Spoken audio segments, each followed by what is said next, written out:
And one day after the U.S. and other countries called for Syria's president to step down, Syrian forces opened fire on protesters. 18 were reported dead.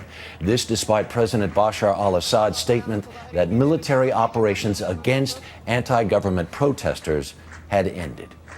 And in Libya, after 5 months of intense fighting and NATO airstrikes against Muammar Gadhafi, opposition forces appear to be tightening the noose around the capital, Tripoli.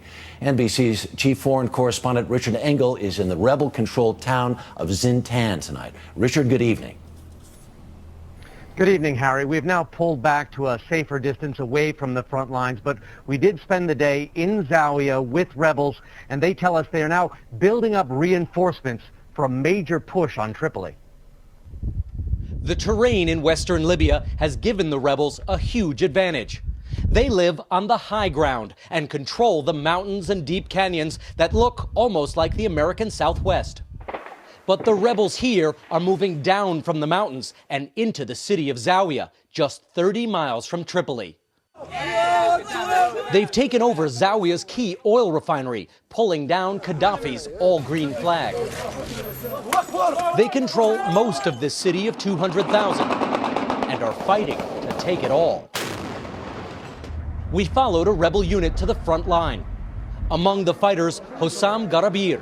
He used to be a geologist. Are you close to taking the rest of Zawiya? Yes. Is this the end of the war, do you think? I think so. It will not get a long time. There are reports that Gaddafi wants to leave the country. Do you believe those reports? I believe that, actually. But I want to say something to Gaddafi. He cannot leave Libya. We will get him.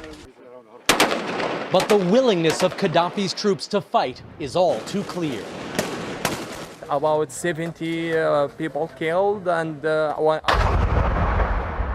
about 100 people injured. Now, was that incoming? That was a rocket that exploded here? The rocket is coming, and they're coming from the Gaddafi soldier. And I mean, I could still see the smoke. You can see the smoke and the dust is going around. Yeah, I mean, that was maybe... Yeah, it's very close. The rebels are now on Tripoli's doorstep and closing in. But it seems they are going to have to fight for every mile until they reach the surrounded capital. Zawiya, of course, is not the only front line. In fact, rebels are advancing on Tripoli from 3 different fronts, Harry. Richard Engel in Libya tonight. Thank you.